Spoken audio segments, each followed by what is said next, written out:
సరే, అందరు మంచి కూర్చోవాలి. పిల్లలు పెద్దలు అందరూ మంచి కూర్చోవాలి. Praise the Lord. హల్లెలూయా. మన ప్రభువైన యేసుక్రీస్తు ఘనమైన నామానికి మహిమ కలుగును గాక.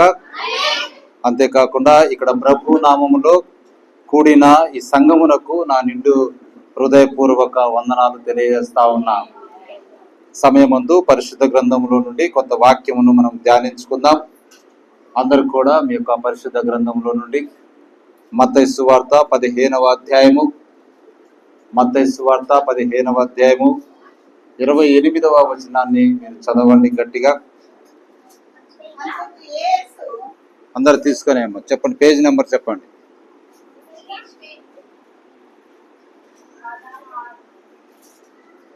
15వ అధ్యాయము 28వ వచనాన్ని మనం చదువుకుంటా ఉన్నాం. మత్తయి సువార్త చదవండి అమ్మా. అందుకు యేసు, అమ్మా నీ విశ్వాసము గొప్పది. రైట్, కూర్చోండి. నీవు కోరినట్టే నీకు అవునుగాక అని ఆమెతో చెప్పాను. ఆ గడియలోనే ఆమె కుమార్తె స్వస్థత నొందెను.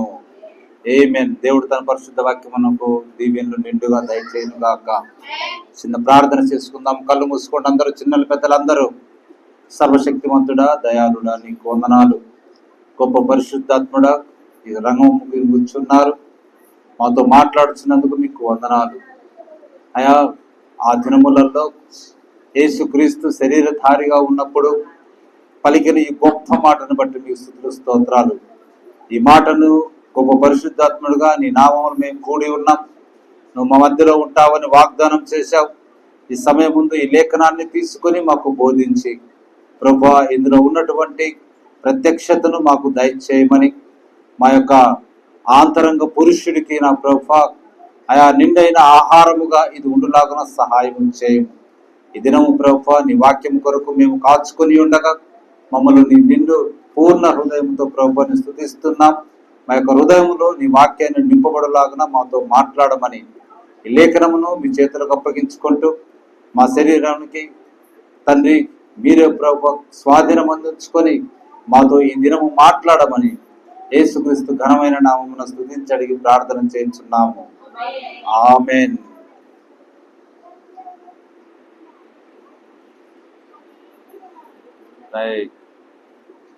సరే, మంచిది, చాలా మంచిది. హల్లెలూయా. ఏమని చదువుకున్నాం మనము? అమ్మా నీ విశ్వాసము గొప్పది.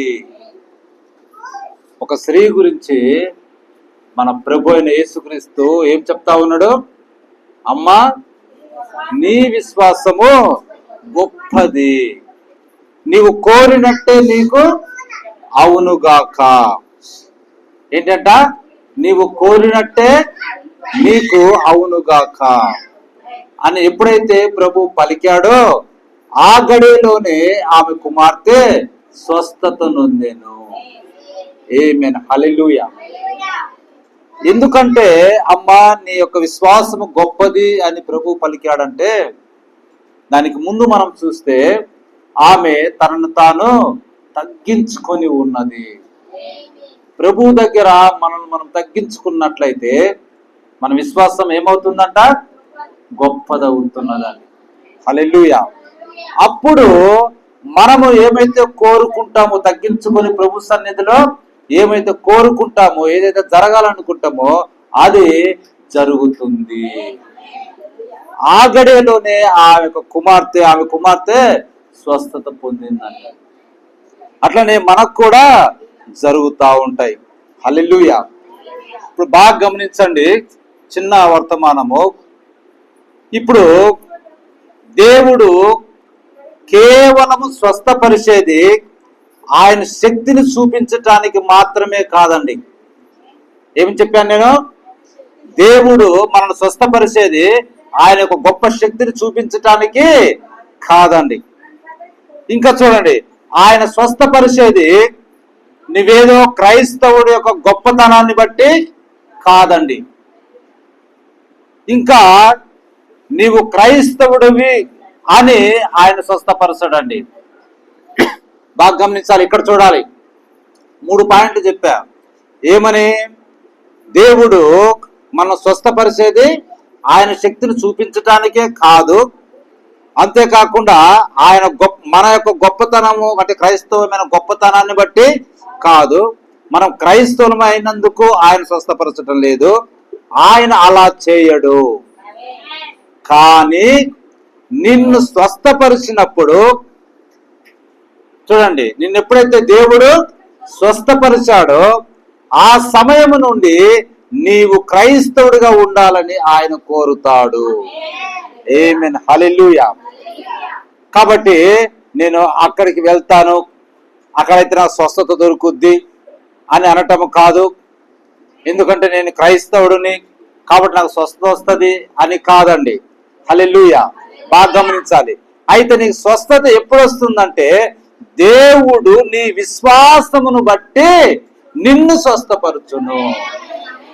అదండి మెయిన్ ముఖ్యం. ఏంటిదంటే ఏ కార్యము ప్రభు నుంచి మనం పొందుకోవాలన్నా విశ్వాసం అన్నది మనకు మొదటిగా ఉండాలి. ఆ తర్వాత నువ్వు క్రైస్తవుడి, ఆ తర్వాత నీ క్రైస్తవుని బట్టి దేవుడు నిన్ను స్వస్థపరుస్తాడు. కానీ నీకు మొదటిగా ఏముండాలి? విశ్వాసం ఉండాలండి. దేవుని మహిమ కలుగును గాక. కాబట్టి నీ విశ్వాసాన్ని బట్టి మాత్రమే నీవు అనుకున్నది నీకు దొరుకుతుంది. కాబట్టి ఆమె ఎంతగానో విశ్వాసం ప్రభు పట్ల చూపింది, తనను తాను తగ్గించుకుంది. తన కుమార్తెకు ఉన్నటువంటి ఆ యొక్క జబ్బును లేదా రోగము లేదా దెయ్యమును ఆమె దాని నుండి విడుదల పొందినట్టుగా మనం చూస్తా ఉన్నాం. హల్లెలూయా. కాబట్టి ఇప్పుడు బాగా గమనించాలి. ఒకవేళ నీవు పాపివైతే, మరి దేవుని గురించి ఏమి తెలియనట్లయితే, మరియు మునిపెన్నడూ క్రైస్తవుడవు కానట్లయితే, ఒకవేళ నీవు ఆయనకు క్రైస్తవుడిగా ఉంటానని వాగ్దానం చేసినట్లయితే, మరియు అది చేయటానికి నీకున్న విశ్వాసము చాలు. అదండి. ఎప్పుడు మనం క్రైస్తవులు ఉండాల్సిన అవసరం లేదు. వాడు పాపిగా ఉండొచ్చు, ఇంకొకటి ఉండొచ్చు. కానీ ఒకసారి దేవుని దగ్గరికి వచ్చి ఆ యొక్క దేవుని యందు విశ్వాసాన్ని నువ్వు చూపించినట్లయితే ఏం చూపిస్తాడు? అప్పుడు అక్కడ కార్యం అన్నది పొందుకుంటావు. మన పరిశుద్ధ గ్రంథంలో అదే ఉంటే ఎందరో పాపులు ఆయన దగ్గరికి వచ్చి, ఎందరో వ్యాధిగ్రస్తులు ఆయన దగ్గరికి వచ్చి ఆయన యందు విశ్వాసం ఉంచినప్పుడు, వారు పాపం చేశారా, వారు మంచి చేశారా, వాడు క్రైస్తవుడా, ఇతరుడు యూదుడా, లేకపోతే అన్ని జనుడా అని ప్రభువు చూడలేదండి. వారి విశ్వాసాన్ని మాత్రమే ఆయన పరిగణలోకి తీసుకొనబడి. హల్లెలూయా. కాబట్టి అది అలాగూ జరుగును, అది అప్పుడే జరుగును. కాబట్టి నువ్వు క్రీస్తునందు విశ్వాసం ఉంచినట్లయితే నువ్వు అనుకున్నది నీకు జరుగుతుందండి. హల్లెలూయా. కాబట్టి ప్రియ సంగమా, జ్ఞాపకం ఉంచుకోనండి, మీరు నలుపు, తెలుపు, పసుపు, ఎరుపు, American, Spanish, Mexican, India, Pakistan, Sri Lanka అన్న భేదం ఏమీయో లేదండి.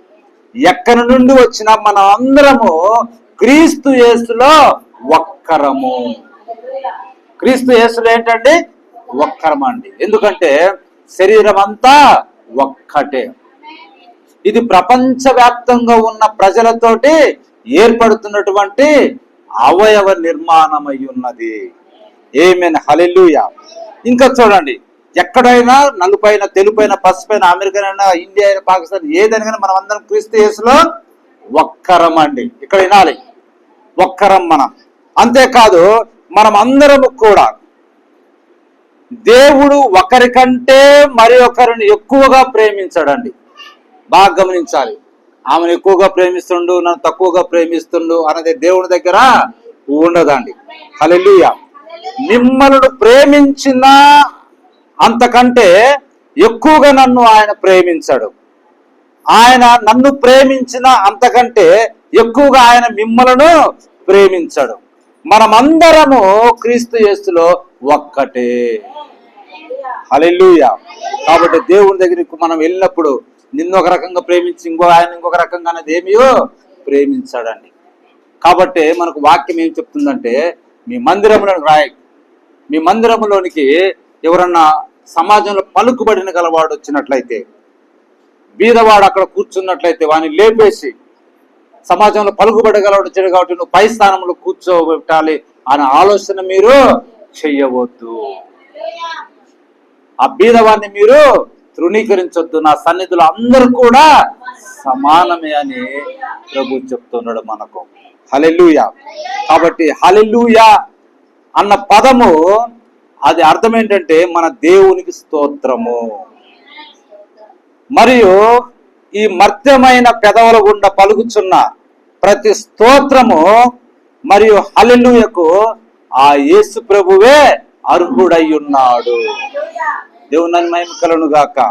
ఇంకోటి హల్లెలూయా అంటే చూడండి, మన దేవునికి స్తోత్రము మరియు నేను ఆయన స్తుతించుచున్నాను అని కూడా దానికి అర్థం ఉందండి.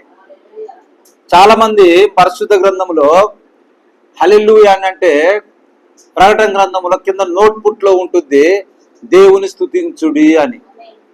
ఇప్పుడు పాస్టరు హల్లెలూయా అంటే దేవుని స్తుతించుడి అని పాస్టర్ చెప్తుంటే సంఘము కూడా ఏమంటుంది? హల్లెలూయా అంటుంది.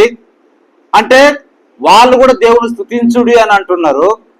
పాస్టరు దేవుని స్తుతించుడి అని, సంఘము దేవుని స్తుతించుడి అని చెప్తే మరి ఎవరు దేవుని స్తుతిస్తారు అన్న లాజిక్ పాయింట్లు కొంతమంది అడుగుతా ఉంటారు.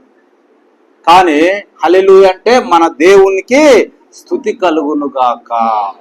ఆమేన్. హల్లెలూయా. నేను ఆయన స్తుతిస్తున్నానని కూడా దానికి అర్థము ఉన్నదండి. ఒకటి దేవునికి స్తుతి అన్నది మాత్రమే కాదు, కానీ ఏమున్నది? నేను ఆయన స్తుతిస్తున్నాను, దేవునికి స్తోత్రము, ఇవన్నీ కూడా హల్లెలూయా అనే పదములో ఇమిడి ఉన్నట్టుగా మనం చూస్తా ఉన్నాం. దేవుని మహిమ కలుగును గాక. కాబట్టి మనమందరం కూడా రాజులైన యాజక సమూహములు. అంతేకాదు మనం అసాధారణమైన ప్రజలము. ఇప్పుడు బాగా గమనించారు, మనం రాజులైన యాజక సమూహము, అసాధారణమైన ప్రజలమండి. ఆత్మీయ బలియాగములు దేవునికి అర్పిస్తూ మీ యొక్క జీవ ఫలములతో ఆయన స్తుతిగానము చేస్తున్నారు. ఇక్కడికి వచ్చి ఏం చేస్తున్నామంట? ఆత్మీయ బలియాగములండి. ఎట్లా దేవునికి అర్పించేది? మన యొక్క పెదవుల ఫలమును ఆయనకు స్తుతి యాగముగా అర్పణ చేస్తా ఉన్నాం. ఎందుకంటే మన దగ్గర ఏమీ లేవండి, మనకున్నది ఒకటే మన యొక్క జీవ ఫలం అండి. ప్రజల యందు ప్రతిదినము మనము దేవుని స్తుతిస్తున్నాము. ఆమేన్. హల్లెలూయా. కాబట్టి మనం ఎంత గొప్ప యాజకుడిని మనము కలిగి ఉన్నాము ఒకసారి గమనించండి. ఎంత గొప్ప యాజకత్వంలో మనము ఉన్నామండి. ఆమేన్. హల్లెలూయా. ఇప్పుడు బాగా గమనించాలి, శరీర సంబంధమైన సున్నతి గల యాజకత్వము కాదు గాని హృదయం యొక్క సున్నతి అయి ఉన్నది. ఇశ్రాయేలుకు ఏ విధంగా ఉంది? శరీర సంబంధమైన యాజకత్వం ఉన్నది. కానీ మనకు ఇప్పుడు ఏ యాజకత్వం ఉన్నది? చెప్పాలి, ఏ యాజకత్వం ఉన్నది? హృదయం యొక్క సున్నతి అనే యాజకత్వం మనకున్నది. పరిశుద్ధాత్మ ద్వారా హృదయం సున్నతి పొందును. తద్వారా మీరు దేవునికి స్తోత్రము మరియు ఆరాధనలు అర్పించవచ్చును. అదండి, ఎప్పుడైతే హృదయానికి సున్నతి జరుగుద్దో అప్పుడు మీరు దేవునికి స్తోత్రం మరియు ఆరాధనలు అర్పిస్తే అప్పుడు దేవుడు దానిని ఏం చేస్తున్నాడు? అంగీకరిస్తా ఉన్నాడు. ఆత్మీయ బలి యాగము ఆయనకు మీ పెదవుల నుండి చెల్లించవచ్చు, అది అంగీకరించబడుతుందండి. కాబట్టి మనము ఈ లోకంలో ఉన్న నాలు డబ్బు గురించి ఆలోచించాల్సిన అవసరము లేదు, మరి ఇల్లు భూమి మొదలుగున్నటువంటి ఆలోచించాల్సిన అవసరము లేదు. మనం ఎక్కువగా ఆలోచన చేయాల్సింది ఏంటంటే రాబోచున్న క్రీస్తుని గురించి ఆలోచన చెయ్యండి. అది మన ముఖ్యమైన తలంపుగా ఉండాలి. రాబోచున్న క్రీస్తుని గురించి ఆలోచన ఉండాలండి. ఇప్పుడు క్రీస్తులో తప్ప మరి ఎవరు దేనిలోనూ నిరీక్షణ ఉండలేరు. ఎక్కడ మనకు నిరీక్షణ లేదండి, ఒక క్రీస్తులో మాత్రమే మనకు నిరీక్షణ ఉన్నది. అది సరి అయి ఉన్నది. ప్రతిదీ బాగా గమనించాలి, ప్రతిదీ మన భవిష్యత్ అంతా ప్రభు రాకడపై ఉన్నది. అది సరి అయినదండి. అదే క్రీస్తునందు నిద్రిస్తున్న వారికి మరియు సజీవంగా ఉన్న మనకు ఒక నిరీక్షణ అయి ఉన్నది. కాబట్టి ఇది వాక్యమును పలుకుటకు, విశ్వాసమును ప్రోత్సహించుటకు, మరియు యేసుని మీరు విశ్వసించేలా చేయుటకు ఇక్కడ మనం వచ్చుట ఉన్నది. ఇక్కడికి ఎందుకు మనం వచ్చేది? ఎందుకు మనం ఇక్కడికి వచ్చేది? ప్రతి ఆదివారము ప్రతి ప్రార్థన పెట్టినప్పుడు దేవుని వాక్యాన్ని పలకటానికండి, విశ్వాసమును ప్రోత్సహించుకోవటానికండి, మరియు యేసుక్రీస్తుని ఇంకా మనం ఎక్కువగా విశ్వసించేలా చేయటానికి మనం ఇక్కడికి వస్తా ఉన్నాం. హల్లెలూయా. కాబట్టి జీవించుటకు ఆయనాడు ఇశ్రాయేలులకు ఆహారం అవసరమై ఉన్నది. కాబట్టి దేవుడు ఆకాశం నుండి మన్నాను వారి కొరకు కురిపించాడు. అది ఇప్పుడు పరిశుద్ధాత్మకు మాదిరిగా ఉన్నది. ప్రతిరోజు ఉదయం వారు బయటికి వెళ్ళి దాన్ని కూర్చుకుంటారు. అది తినుటకు తేనె వలె ఉన్నది. వారు తమ పెదవులను సప్పరిస్తూ ఆ యొక్క మన్నాను వారు తినేవారు. హల్లెలూయా. ఇప్పుడు నేను మీకు చెప్పుచున్నాను, ఇప్పుడు వర్షించు ఈ పరిశుద్ధాత్మ ఒక మాదిరిగా ఉన్నది. ఇప్పుడు మన మీద వర్షించు పరిశుద్ధాత్మ ఆనాటి యొక్క మన్నాకు ఒక మాదిరిగా ఉన్నదండి. హల్లెలూయా. ఇది ఒక గుర్తై ఉన్నది. ఇది రుచికి తేనె వలె ఉండును. అది సరే. దేవుని యొక్క వాక్యం అదే విధంగా చెప్తుంది. దేవుని పరిశుద్ధులు వారి పెదవులను నిలిపివేసేంత వరకు త్రాగి, మరియు వారు ఆ యొక్క తీపిదనాన్ని ఉమ్మని వారు ఏం చేస్తారు? సప్పరిస్తూ ఉంటారు. ఎందుకంటే ఆ యొక్క మన్నా ఏ రుచి కలిగి ఉన్నది? తేనె యొక్క రుచి కలిగి ఉన్నదండి. హల్లెలూయా. దేవుని మహిమ కలుగును గాక. కాబట్టి పాత నిబంధన గ్రంథములో దావీదు భక్తుడు, ఆ కీర్తనకారుడు, ఆయన తేనె గురించి మాట్లాడాడండి. ఏమని మాట్లాడాడు? నీ వాక్యము జుంటి తేనె దారల కన్నా మధురమైనది. ఆమేన్. హల్లెలూయా. ఎందుకంటే ఆయన గొర్రెల కాపరి. ప్రభు ఎవరు? గొర్రెల కాపరి. మరియు గొర్రెల కాపరులు ఒక చిన్న సంచిలో తేనెను తీసుకెళ్తూ ఉంటారు. మీకు ఇది చాలా సార్లు చెప్పా. గొర్రెల కాపరులు ఏం చేస్తారట? ఒక చిన్న సంచిలో తేనెను తీసుకెళ్తూ ఉంటారు. మరియు వారు గొర్రె జబ్బు పడినప్పుడు వారు ఆ తేనెనంతటిని ఒక సున్నపు రాతి పైన పూస్తారు. మరియు ఆ జబ్బున పడిన గొర్రె ఆ రాతి దగ్గరికి వెళ్ళి దాన్ని నాకుతూ ఉంటుంది. తేనెను నాకిన తర్వాత హల్లెలూయా, దానికి కేవలం నాకుతూ ఉంటుంది. అప్పుడు దానికి స్వస్థత కలుగుతా ఉంటుంది. ఎందుకంటే ఆ సున్నపు రాతిని తేనెతోటి కూడా సున్నపు రాయిని నాకినప్పుడు ఆ సున్నపు రాతి దానికి ఉన్న జబ్బును పోగొడతా ఉంటుంది. హల్లెలూయా. ఎందుకంటే ఆ తేనెతోటి ఏం పోతుంటుంది? ఆ సున్నము కూడా లోపలికి వెళ్తుంటుందండి. అట్లనే ప్రియ సంగమ, జాగ్రత్తగా వినండి. నేను మీకు చెప్పనివ్వండి, నేను దీన్ని క్రీస్తుకు పోల్చుచున్నాను. ఇంతకుముందు చెప్పిన దాన్ని క్రీస్తుకు పోల్చుచున్నాను. ఏదో ఒక సంఘమునకు మనం వెళ్ళుట కాదు. అది సంఘము చేస్తే ఏమి చేయలేదండి. అది క్రీస్తుకు సాదృశ్యముగా ఉంటుంది. మనము ఆయనను తినాలి. ఆమేన్. హల్లెలూయా. వారికి స్వస్థత అవసరమైనది.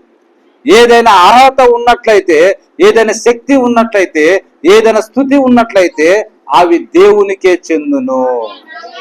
స్థిరమైన క్రీస్తు అను బండమైన ఆ బండ మీద దానిని మనము త్రాగాలండి, దానిని మనము నాకాలండి, దానిని మనము తినాలండి. హల్లెలూయా. క్రీస్తు అనే బండ ఆ వాక్యము తేనె ఉన్నది. కాబట్టి ఆ బండ మీద మనం స్థిరమైన పునాది వేసుకోవాలి. కాబట్టి ఆయన చెప్తున్నా, నేను జీవాహారం అయి ఉన్న నా శరీరము తిని నా రక్తమును త్రాగు అని చెప్తా ఉన్నాడు. హల్లెలూయా. కాబట్టి ఈ యొక్క మన్నా ప్రతి రాత్రి, జాగ్రత్త వినాలి, ఈ యొక్క మన్నా ప్రతి రాత్రి లేకపోతే ఆ యొక్క ఉదయ కాలములో మరి వారు ప్రతిరోజు దానిని కొత్తదిగా కూర్చుకునేవారు. ఏ రోజుకు ఆ రోజు వారు కూర్చుకునేవారు. హల్లెలూయా. హల్లెలూయా. వారు కొద్దిగా దాచుకునే ఎడల అది ఉదయానికి ఏమవుతుంది? అది పాడైపోతుందండి. బాగా గమనించారు. ఉదయకాలంలో కురిసినటువంటి ఆ యొక్క మన్నాను వారు కూర్చుకొని ఏమైనా ఒకవేళ దాచి పెట్టుకుని రాత్రి కూర్చుకుంటే అది ఉదయానికి ఏమైపోయేది? పాడైపోయేది. ఈ రోజున మనము కూడా చాలా మంది మన యొక్క అనుభవాలు ఎట్లున్నాయంటే ఆ పాడైపోయిన అనుభవాలుగా ఉన్నవి. ఇక్కడ వినాలమ్మా, ఇక్కడ వినాలి. మనం ఏం చేస్తున్నామంటే 2 లేక 3 సంవత్సరముల క్రితం జరిగిన వాటి యందు సాక్ష్యం ఇచ్చుటకు మనం ఆధారపడి ఉన్నాం. ఎప్పుడో దేవుడు మన పట్ల చేసిన కార్యముల గురించి చెప్పడానికి మనము ఆసక్తి చూపిస్తున్నాం. వారి యొక్క అనుభవాలు పురుగు పట్టిన వాటి వల్లే అయిపోయినవి. అయితే అవి ఏంటి? పాత కార్యాలు, అవి పురుగు పట్టిపోయినట్టుగా ఉన్నాయి. అయితే ఇప్పుడెందుకు కాదు? ఆ దినములో ప్రభు చేసినట్టు మనకు ఇప్పుడెందుకు కాదు? కాబట్టి కొత్త దానిని పొందుకొనండి. అట్లా ఉండాలండి. మన వాక్యం కోసం ఎట్లా ఉండాలి? ఏ రోజు ఆ రోజు కొత్తదనంగా మనకు ఉండాలి. దానిని మనం సమకూర్చుకోవాలి. ఏదో నిన్నటిదో మొన్నటిదో ఎప్పుడుదో పాత సాక్ష్యాలు మనం కలిగి ఉండటము కాదు. అప్పుడైనా నీకు మంచి చేసింది ప్రభు, ఈ దినం ఏం చేయటం లేదా అన్నది మనకు కావాలని దీని అర్థం. హల్లెలూయా. కాబట్టి ప్రతిరోజు యేసుతో, ప్రతిరోజు నిన్నటి దినము కంటే ఈ రోజు మధురముగా దేవునితో గడపాలి. ఆమేన్. హల్లెలూయా. ఇప్పుడు గమనించండి, ఒక పరిశుద్ధాత్మకు మాదిరిగా మనము ఉంటా ఉన్నాం. హల్లెలూయా. చూడండి, ఆ యొక్క మన్నా అన్నది దేనికి ఉన్నది? పరిశుద్ధాత్మకు మాదిరిగా ఉన్నది. ఆ పరిశుద్ధాత్మను ఒక యాజకుడు వచ్చి వారికి ఇవ్వలేదు. బాగా గమనించాలి. ఆ యొక్క మన్నాను ఒక యాజకుడు వచ్చి వారికి మన్నాను ఇవ్వలే. బాగా గమనించాలి. అలాగనే ఏదో ఒక బోధకుడు వారికి బాప్తిస్మం ఇవ్వలేదు. వారికి ఇశ్రాయేల్ పిల్లలకు ఏదో ఒక బోధకుడు వచ్చి బాప్తిస్మము ఇవ్వలేదండి. అయితే ఆ మన్న పై నుండి వచ్చి ఉన్నది, దేవుని యొద్ద నుండి వచ్చి ఉన్నది. ఆమేన్. హల్లెలూయా. ఇప్పుడు ఈ దినము కూడా వాక్యము అనే మన్నా, లేకపోతే పరిశుద్ధాత్మ అనే మన్నా పెంతుకొస్తు దినమున పరిశుద్ధాత్మ పరలోకం నుండి కిందికి వచ్చి ఉన్నది. అది మన మన్నా అండి. ఆ దినం ఆ మన్నా కూడా పరలోకం నుండి వచ్చింది. ఏ మానవుడు ఇవ్వాల, ఏ యాజకుడు ఇవ్వాల, కానీ ఇచ్చింది ఎవరు? దేవుడు వారికి దయచేశాడు. అదే విధంగా పరిశుద్ధాత్మని ఈ మన్నా అది కూడా పరలోకం నుండి దేవుడు దయచేస్తేనే వచ్చి ఉన్నదండి. మనము రక్తము ద్వారా వచ్చినప్పుడు, మనం రక్షింపబడినప్పుడు, మన పాపముల నుండి కడగబడినప్పుడు మరియు పరిశుద్ధాత్మ దిగి మన మీదకి వస్తుంది. ఆమేన్. హల్లెలూయా. హల్లెలూయా. కాబట్టి ప్రియ సంగమా, పేతురు చెప్తా ఉండు, పెంతుకొస్తు దినమున ఈ వాగ్దానం మీకును మీ పిల్లలకును మరియు దూరస్తులందరికీ, అంటే మన ప్రభు అయిన మన దేవుడు తన యొద్దకు పిలిచిన వారందరికి చెందును అని వారితో చెప్తా ఉండండి. హల్లెలూయా. మరియు ఆత్మ యొక్క బాప్తిస్మం ద్వారా వచ్చిన వారు ఎవరైనా సరే వారికి కూడా పరిశుద్ధాత్మ దినమును పొందుకున్న అదే పరిశుద్ధాత్మను మనము పొందుకొనవచ్చు. హల్లెలూయా. వారిలాగా ఉండే వేరే పరిశుద్ధాత్మ కాదండి. ఆ దినము ఏమైతే పరిశుద్ధాత్ముడు ఉన్నాడో అదే పరిశుద్ధాత్ముడు ఈ దినాన మన మీద కూడా నిలుస్తా ఉన్నాడు. హల్లెలూయా. ఆ పెంతెకొస్తు దినం దిగి వచ్చిన పరిశుద్ధాత్మే ఇప్పుడు కూడా వస్తా ఉన్నాడు.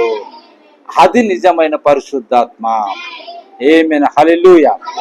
కాబట్టి మన పేరు పరలోకములో లేనట్లయితే మనము పరలోకానికి వెళ్ళలేమండి. బాగా గమనించాలి. మన పేరు పరలోకంలో లేనట్లయితే మనము పరలోకానికి వెళ్ళలేమండి. కేవలం గొర్రెపిల్ల జీవ గ్రంథంలో రాయబడిన వారు మాత్రమే విమోచించుట ద్వారా, తిరిగి జన్మించుట ద్వారా, ఒకడు కొత్తగా జన్మిస్తేనే కానీ అతను దేవుని రాజ్యము చూడలేడని యేసు చెప్పినట్లుగా నీవు తిరిగి జన్మించినట్లయితే నీవు నూతన సృష్టివి అవుతావు. క్రీస్తులో ఒక నూతన సృష్టివి నీవు. హల్లెలూయా. అదండి, దానిని బట్టి మాత్రమే మనము పరలోకము వెళ్ళగలమండి. ఇంకొంచెం చిన్నగా చూద్దాం. మీ సంఘ కాపరి, బాగా గమనించాలి, మీ సంఘ కాపరి నీ కొరకు ప్రార్థించినప్పుడు బాగా గమనించాలి. మంచిది, అతడు దేవుని మనిషి అయి ఉండకపోవచ్చు. బాగా గమనించాలి ఈ మాట. మీ సంఘ కాపరి నీ కొరకు ప్రార్థించినప్పుడు అతడు ఒకవేళ దేవుడు మనిషి అయి ఉండకపోవచ్చు, లేదా దేవుడు నీ సంఘ కాపరి యొక్క ప్రార్థనలు వినకపోవచ్చును. చూడండి, ఒకవేళ మీ సంఘ కాపరి యొక్క ప్రార్థనలు దేవుడు వినకపోవచ్చు. అయితే ప్రవక్త చెప్తుండు, అలాగైతే మరి నీ విశ్వాసం సంగతి ఏమిటి? ఇప్పుడు నీకు స్వస్థత కావాలా, నువ్వు అనుకున్నది పొందుకోవాలంటే నీ సంఘ కాపరే ఒకవేళ సరైనడు కాకపోవచ్చు, లేదా ఆయన ప్రార్థన దేవుడు ఇన్లే. కానీ మరి నీ సంగతి ఏంటి? నీ విశ్వాసం ఏంటి? నీ విశ్వాసమే దేవుని తాకును. పూర్తిగా నీ సంఘ కాపరి ప్రార్థన వలన కాదు, గాని నీవు దేవుని వాక్యమునకు విధేయత చూపవలెను. అదే అండి, యేసు ప్రభు ఉన్నంత మాత్రాన నీ స్వస్థత అన్నది రాదండి. ఎందుకంటే మొదట నీలో ఏముండాలి? విశ్వాసం నీలో ఉండాలి. హల్లెలూయా. కాబట్టి నీవు దేవుని వాక్యానికి విధేయత చూపినట్లయితే, నీవు ఆయన యందు విశ్వసించినట్లయితే, దేవుడే నీవు సమాధానం ఇచ్చుటకు బద్ధుడై ఉన్నాడు. అది అందుకే నేను చెప్పింది, అమ్మ నీ విశ్వాసము గొప్పది. ఎందుకు మా వాక్యం చదివించానంటే నీ విశ్వాసము ముఖ్యమైనది. ఇక్కడ నీ సంఘ కాపరి విశ్వాసం కావద్దు, నీ సంఘ కాపరి యొక్క ప్రార్థన కాదు, గాని ఆ ప్రార్థనలను ఫలించాలంటే నీ హృదయంలో దేవుని యందు విశ్వాసం ఉండాలి. ఆమేన్, హల్లెలూయా. అది నీపైనే ఆధారపడి ఉన్నది. వేరొక మనిషిని మీరు నిందించడానికి వీలు లేదండి. జాగ్రత్తగా వినాలి. వేరొక మనిషిని నువ్వు నిందించడానికి లేదండి. మొదటగా నీకు దేవుని కృపను పొందుకొని ఆయన మేలును పొందుకోవాలంటే మొదట నీ హృదయంలో తగ్గింపు స్వభావం ఉండి నీ విశ్వాసం దేవునికి వెల్లడిపరచాలి. హల్లెలూయా. కాబట్టి ప్రవక్త చెప్తాడు, మనుషుల చుట్టూ తిరుగుట దేనికి? మనుషుడు నీ కొరకు ఏమి చేస్తాడు? అతడు ఏమి చేయలేడు. మీ సంఘ కాపరి మహా అంటే మీకు వాక్యమును బోధించగలడు. దేవుడు తనకిచ్చిన సూచక్రియలను అతను చూపును, కానీ అతడు నిన్ను స్వస్థపరచలేడు. దేవుడు నిన్ను స్వస్థపరచవలసి ఉన్నది. అది నిజమని నువ్వు నమ్ముచున్నావా? ఆమేన్, హల్లెలూయా. కాబట్టి నీ సంఘ కాపరి ఏం చేయాలన్నది చేయగలడు, కానీ దేవుడు మాత్రమే నిన్ను స్వస్థపరచగలడు. దేవుడు మాత్రమే నిన్ను ఆశీర్వాదము చేయగలడు. హల్లెలూయా. కాబట్టి మంచిది, మీ సంఘ కాపరి అదే చేయగలడు. మీ కొరకు ఆయన ఏం చేయగలడు? ప్రార్థన చేయగలడు. లేకపోతే సంఘ పెద్దలైతే మరెవరైనా అదే చేయను. అందరు చేయనట్లు కూడా అతడు కూడా చేయుటకు హక్కును కలిగి ఉన్నాడు. అయితే నువ్వు చేయవలసింది ఏంటంటే నీ దేవుని యందు నువ్వు విశ్వాసం చూపవలేను. అదండి, నీ దేవుని యందు విశ్వాసము చూపాలి. ఎందుకంటే ప్రియ సంగమా, నీ అతిక్రమముల కొరకు ఆయన గాయపరచబడ్డాడు. అది నీవు గ్రహించి ఆయన వైపు తిరిగినట్లయితే, మరియు ఆయన పొందిన దెబ్బల చేతను స్వస్థత పొందితివి. అది గ్రహించి నువ్వు ఆయన వైపు నువ్వు తిరిగినట్లయితే నీవు కూర్చున్న స్థలం ఉంది దేవుని యొక్క శక్తిని నువ్వు పొందుకొనగలవు. ఆమేన్, హల్లెలూయా. కాబట్టి మనకి ఏది కూడా ప్రభు దగ్గర నుంచి రావాలంటే మొదటగా ఏముండాలి? విశ్వాసము గొప్పదిగా ప్రభువునందు ఉండాలి. మన విశ్వాసము ప్రభువునందు గొప్పది ఉండాలంటే మనల్ని మనం ఏం చేయాలి? తగ్గించుకోవాలి. అప్పుడు నీవు అనుకున్నట్టుగా నీకు జరుగునుగా కానీ దేవుడి నుంచి ఆశీర్వాదము వస్తుందండి. అప్పుడు నువ్వు కోరుకున్నది నీకు దక్కుతుంది.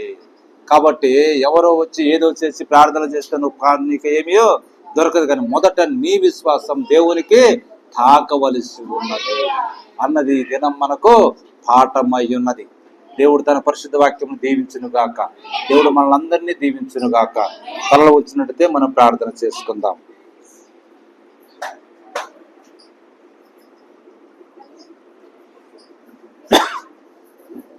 అందరూ కూడా మోకాళ్ళ మీద ఉండి, అవును ప్రభువా, నా విశ్వాసం ఏ పరిస్థితుల్లో ఉంది?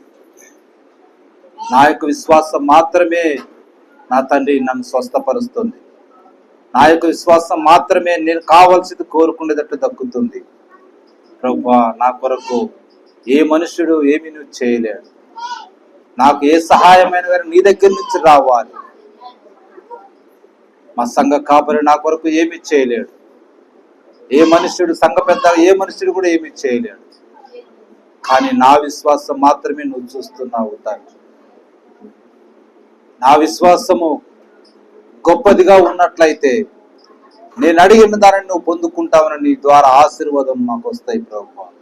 కాబట్టి నా విశ్వాస పరిస్థితి ఈ దినం ఏ విధంగా ఉన్నది, నా బ్రతుకు ఏ విధంగా ఉన్నది అన్నది మేము తెలుసుకొని నా తండ్రి మమ్మల్ని మేము తగ్గించుకొని నా ప్రభువా ఆ యొక్క పరిశుద్ధాత్మ అనే ఆ యొక్క మన్నాను మేము పొందుకొని జీవ గ్రంథములను వాక్యములను చుంటుతేనే దారాల కన్నా మధురమైన వాక్యమును క్రీస్తు అనే బండ మీద మేము ఇచ్చి జుర్రుకొని దానిని త్రాగి నా ప్రభువా ఆ ఆహారం భుజించులాగున మాకు సహాయం చేయమని ప్రార్థన చేస్తున్నాం.